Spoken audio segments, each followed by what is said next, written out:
Okay guys, so these are the ingredients we're going to be using. Here I have 12 ounces of beef chorizo.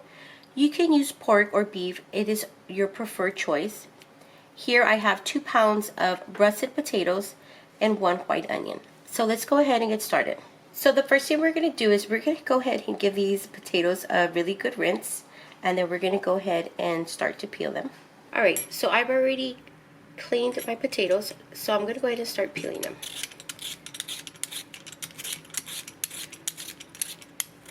Alright, so I already went ahead and cut up my potatoes.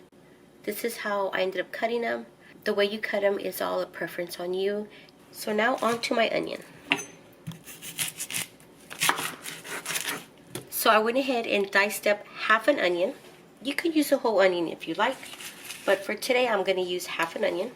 Okay, so the next step we're going to do is we want to go ahead and heat up a pan.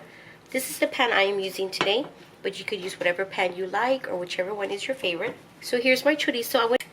Just remember that all chorizos have a casing on them. So just make sure you remove it before you put it to cook. Okay, so as your chorizo cooks, you want to go ahead and start breaking it up. So now that your chorizo has cooked, we're going to go ahead and remove it and just set it to the side. But you want to leave the oil, the grease from the chorizo in the pan. So don't remove it because we're going to need it.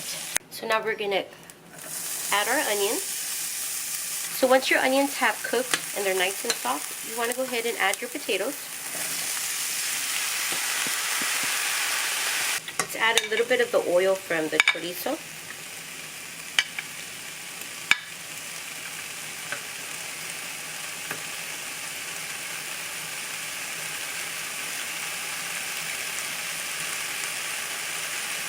So we want to go ahead and put the heat down just a little bit. We don't want our potatoes to burn.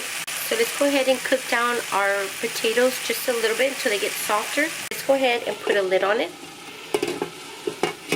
to help the process. Okay, so while my potatoes are cooking, I like to come in here and just check on them. So what I do is I come in here and I fold them over just like this.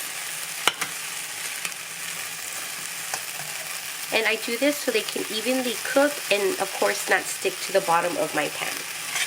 But try not to do it too much because then you will end up having mushy potatoes.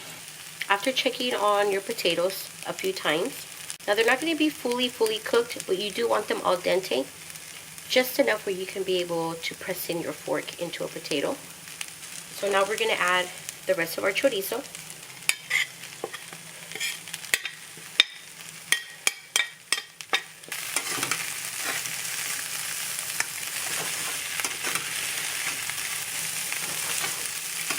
I went ahead and just added just a little bit of vegetable oil in the middle. The only difference between cooking beef chorizo and pork chorizo is that beef doesn't render as much fat, but I prefer beef chorizo. So I just went ahead and put just a little bit. I'm going to put this on low, and we're going to put the lid back on it. Alright guys, so this is it. This is my papas con chorizo.